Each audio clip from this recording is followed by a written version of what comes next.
محبوب کی محفل کو محبوب سجاتے ہیں، آتے ہیں وہی جن کو سرکار بلاتے ہیں، آتے ہیں وہی جن کو سرکار بلاتے ہیں۔ وہ لوگ خدا شاہد قسمت کے سکندر ہیں جو سرور عالم کا میلاد مناتے ہیں، سرور عالم کا میلاد مناتے ہیں۔ ذرا شاعر کے جملوں کی طرف غور کریں، لفظوں کی طرف غور کریں۔ وہ کہہ رہا ہے وہ لوگ خدا شاہد، خدا گواہ ہے، وہ لوگ خدا شاہد قسمت کے سکندر ہیں، قسمت کے بادشاہ ہیں جو سرور عالم کا میلاد مناتے ہیں۔ تو ہم اللہ کا خرب ہاں مرتبہ شکر ادا کرتے ہیں کہ اللہ کی ذات نے اپنے محبوب کا میلاد منانے کے لیے ہم گناہگاروں کا انتخاب فرما دیا۔ اللہ یار اس کا ذکر، جس کا ذکر رب کرے، جس کا ذکر رب کرے، اسے کوئی ضرورت نہیں کسی سے اپنا ذکر کروانے کی۔ جس کا ذکر رب فرما رہا ہے وہ واضح طور پہ قرآن کے اندر اعلان فرما رہا ہے، ان اللہ و ملائکتہ یصلون علی النبی، میں اور میرے ملائکہ نبی مکرم نور مجسم شفیع امم احمد مجتبی حضرت محمد مصطفیٰ صلی اللہ علیہ وسلم پہ درود بھیجتے ہیں۔ اور آگے فرما دیا یا ایھا الذین آمنوا صلوا علیہ وسلموا تسلیما، ایمان والو تم بھی میرے محبوب نبی پہ درود بھی بھیجو، سلام بھی بھیجو۔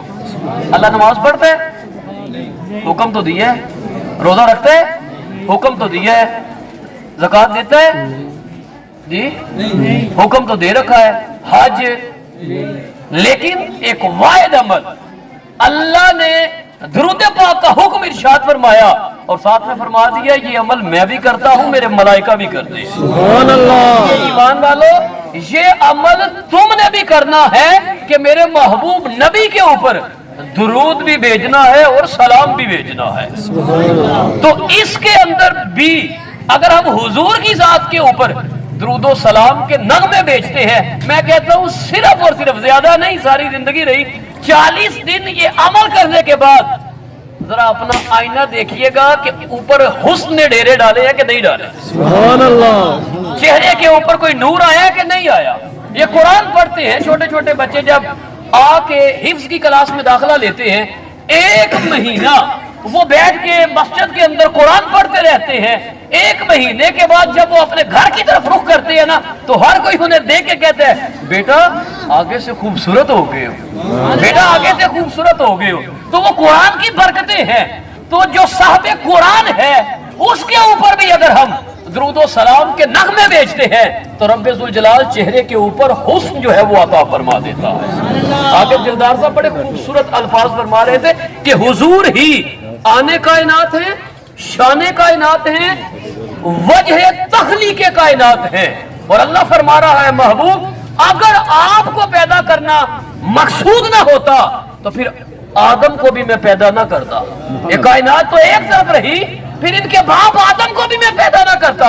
اے محبوب اگر آپ کو پیدا کرنا مقصد نہ ہوتا، اور حضور نبی کریم صلی اللہ علیہ وسلم کی ذات بابرکات وہ ذات ہے مولا کائنات علی المرتضی شیر خدا علیہ السلام، آپ فرماتے ہیں کہ میں آقا صلی اللہ علیہ وسلم کے ساتھ مکہ المکرمہ سے باہر نکلا، فرماتے ہیں میں جس پتھر کے پاس سے گزرا اپنے آقا کو ساتھ لے کے، میں جس درخت کے پاس سے گزرا اپنے آقا صلی اللہ علیہ وسلم کی معیت میں، وہ پتھر بھی کہہ رہا تھا السلام علیکہ یا رسول اللہ، وہ درخت بھی کہہ رہا تھا السلام علیکہ یا رسول اللہ۔ تو یار جس کے نغمے پتھر بھی گاتے ہیں، جس کے نغمے، جس کے گیت درخت بھی گاتے ہیں، تو کیوں نہ ہم بھی پھر اس ہستی کے جو ہے وہ گیت گائیں۔ انسان تو ایک طرف رہے جس کے گیت پتھر بھی گا رہے ہیں، جس کے گیت شجر و حجر گا رہے ہیں۔ ہم جتنا بھی اپنے بختوں کے اوپر ناز کریں، اپنی خوش قسمتی کے اوپر فخر کریں، وہ اتنا ہی کم ہے۔ اور پھر سامعین ذی احتشام اللہ کی ذات نے، وہ ہمارے دوست فرما رہے تھے کہ اللہ نے ہمیں اپنا محبوب نبی عطا کر دیا۔ کوئی بھی کسی کو اپنا محبوب نہیں دیتا۔ وہ قتیل شفائی نے بڑے خوبصورت انداز میں اس موقع پہ کہا تھا، اس نے کہا تھا کہ اس حد تلک بڑھ گئی ہے بے اعتمادی کہ تجھ کو تجھ سے بھی چھپانا چاہتا ہوں۔ وہ پتہ ہے کیا کہہ رہے ہیں؟ وہ کہہ رہے ہیں میں تو یہ بھی نہیں چاہتا کہ میرا محبوب آئینہ دیکھے، इस हद तलक बढ़ गई है बेएतमादी कि तुझको तुझसे भी छुपाना चाहता हूं। मैं तो ये भी नहीं चाहता कि मेरा महबूब आईना देखे। तो अल्लाह का शुक्र है, खरब मर्तबा शुक्र है कि उसने हमें अपना महबूब नबी अता फरमा दिया। और फिर शायर बड़े खूबसूरत अंदाज में कहता है, अपना मयार जमाने से जुदा रखते हैं हम तो महबूब भी महबूब खुदा रखते हैं।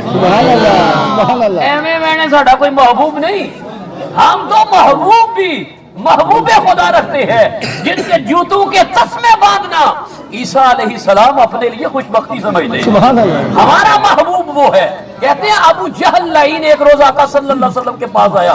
जब हम छोटे छोटे थे ना, इनके जितने, तो ये कलाम सुना करते थे। अब तो कभी कान में नहीं पड़ा कि 6 कंकरियों ने साफ पढ़ा कलमा तैयब, मगर अबू जहल न लाया ईमान मोहम्मद। अब नहीं कभी कानों के अंदर पड़ा, इसलिए कि अब हम अपनी औलादों को दीन की तरफ जो है वो रग़बत ही नहीं दिला रहे। चले जी इस बारे से छुट्टी हो जाए, खैर है, स्कूल से छुट्टी नहीं होनी चाहिए, ट्यूशन से छुट्टी नहीं होनी चाहिए। नहीं यार, औलाद को दीन की राहों का मुसाफिर बनाए और दीन की राहों के ऊपर चलते हुए फिर छुट्टी नहीं होनी चाहिए। तो कहते हैं वो आया और उसने आके कहा, जो उसने कहा ना मौलाना रूम रहमतुल्लाह तआला अलैह ने मसनवी शरीफ में, उसने अपने अंदाज के अंदर तहरीर फरमाया है कि उसने आके कहा, गर रसूली चीज दर दस्तम निहा चू खबरदारी से राज़े आसमां। उसने कहा, सुना है कहते हो कि मैं रसूल हूं और आसमान के राजों से वाकिफ हूं। कहा आसमान तो बड़ी दूर की बात है, मुझे यही बता दो मेरी मुट्ठी में क्या है। मेरी आवाज आ रही है पीछे? आज जैसा स्पीकर नहीं कोई ठीक, आवाज आ रही है पीछे? अच्छा, तो कहा तुम कहते हो आसमान के राजों से वाकिफ हूं और मैं रसूल हूं, मैं पैगंबर हूं, आसमान के राज तो बड़ी दूर की बात है, मुझे ये बता दो मेरी मुट्ठी में क्या है। तो पता है मेरे और आपके आका सल्लल्लाहु अलैहि वसल्लम ने क्या फरमाया? जिस हस्ती का मिलाद मना रहे हैं उसने क्या फरमाया? आका ने फरमाया, मैं बताऊं तुम्हारी मुट्ठी में क्या है, या जो चीज तुम्हारी मुट्ठी में है वो बताए कि मैं कौन हूं। सुभान अल्लाह।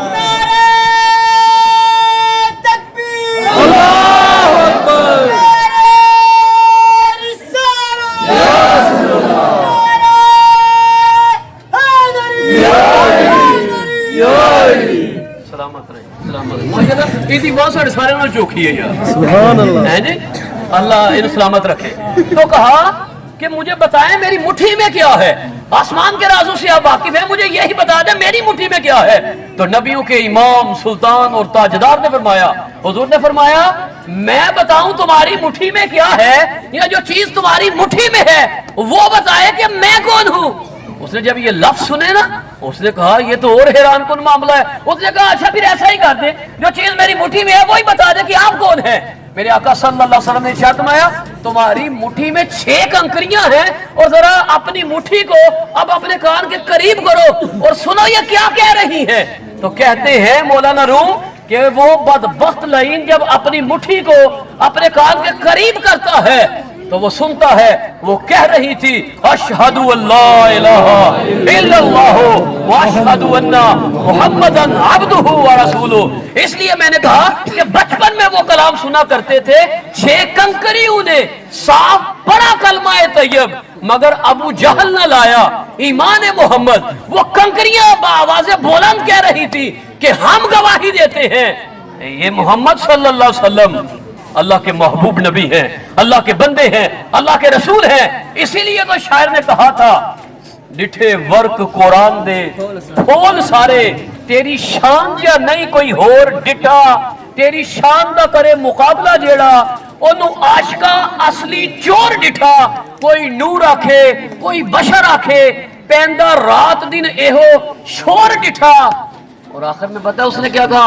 उसने कहा अल्लाह वाले गल ही मुका छड़ी, तुसा होर डिठा असा होर डिठा। अल्लाह वाले गल ही मुका छड़ी, तुसा होर डिठा असा होर डिठा। और जिस नबी के मिलाद का तज़किरा आज हम कर रहे हैं, आइए उसकी दास्तान हजरत हलीमा सादिया से सुनते हैं। सुभान अल्लाह। हजरत हलीमा से सुनते हैं। हजरत हलीमा कहती है, मैं जब दूसरी दाइयों के साथ मक्का के अंदर बच्चा लेने के लिए गई ना, मक्के का ये दस्तूर था कि उनके यहाँ कोई बच्चा पैदा होता गांव से जो है दाइयां आती, वो कुछ मुआवजे के इव्ज जो है, चंद पैसों के इव्ज जो है, वो बच्चा ले जाती, जाके अच्छी नशोनुमा गांव के अंदर अच्छी तरबियत करती। क्यों? इसलिए कि गांव की आबो हवा शहर की निस्बत जो है वो साफ सुथरी होती है, तो वो जाके आसान अंदाज के साथ तरबियत करती। हजरत हलीमा फरमाती हैं कि जब मैं पहुंची ना, जितने बच्चे थे अमीरों के, जितने बच्चे थे वो दाइयों ने उठा लिए हुए थे। मेरी ऊँटनी कमजोर थी, लागर थी, सुस्त थी, बीमार थी। कहती हैं मुझे पता चला कि अमीरों के बच्चे तो उठा लिए गए हैं, एक अब्दुल्ला का दुर्र यतीम बाकी है। तो मैंने कहा उसके बदले में मुझे क्या मिलेगा? मैं आई अपने शोहर के पास, मैंने कहा एक ही बच्चा रह गया है, आए हुए हैं, खाली हाथ वापस नहीं जाते, उसे ही ले जाते हैं जी, उसे ही ले जाते हैं। अच्छा, लेकिन हकीकत पता क्या थी तारक भट्ट साहब? चलो ताड़ी भी ज़ियारत हुई है। हकीकत ये थी कि आका सल्लल्लाहु अलैहि वसल्लम ने किसी और दाई का इंतखाब ही नहीं किया। हुजूर ने हजरत हलीमा सादिया का इंतखाब फरमाया था। तो हजरत हलीमा फरमाती है मैं जब हुजूर को लेने के लिए गई ना हजरत आमना के घर, मेरी पहली निगाह हुजूर पे पड़ी, मेरे से न रहा ना गया, मैंने दस्ती उठा के हुजूर को अपनी छाती के साथ लगाया। हुजूर इतने खूबसूरत, इतने सोने थे, हुजूर इतने खूबसूरत थे कि मेरे से रहा ही ना गया। वो जो चंद किस्म का मुआवजा मेरे ज़हन के अंदर था, चंद पैसे थे, वो तो सब कुछ मैं भूल गई। मैंने हुजूर को उठाया, अपनी छाती के साथ लगा लिया। मैंने आका सल्लल्लाहु अलैहि वसल्लम को अपने दाएं तरफ लगाया, हुजूर ने दूध नोश फरमाया। कहती है फिर मैंने आका सल्लल्लाहु अलैहि वसल्लम को जब बाएं जानब किया ना, तो हुजूर ने अपना रुख अनवर फेर दिया। हुजूर ने क्या किया? सारे बोले, मैं यहाँ पे आपको एक नुकता देने लगा हूँ। हुजूर ने क्या कर लिया? फेर लिया। क्यों फेर लिया? इसलिए कि आका सल्लल्लाहु अलैहि वसल्लम को पता था मेरा एक रजाई भाई भी है, उसका हक नहीं मैं खाने वाला, मैं उसका हक नहीं खाने वाला। आज बदबख्त कहते हैं हुजूर को दीवार के पीछे का इल्म नहीं है, उन्हें तो पहले दिन ही इल्म है कि मैंने इस पर माना ये मेरे भाई का हक है, वो जो अदल व इंसाफ का दर्स देने के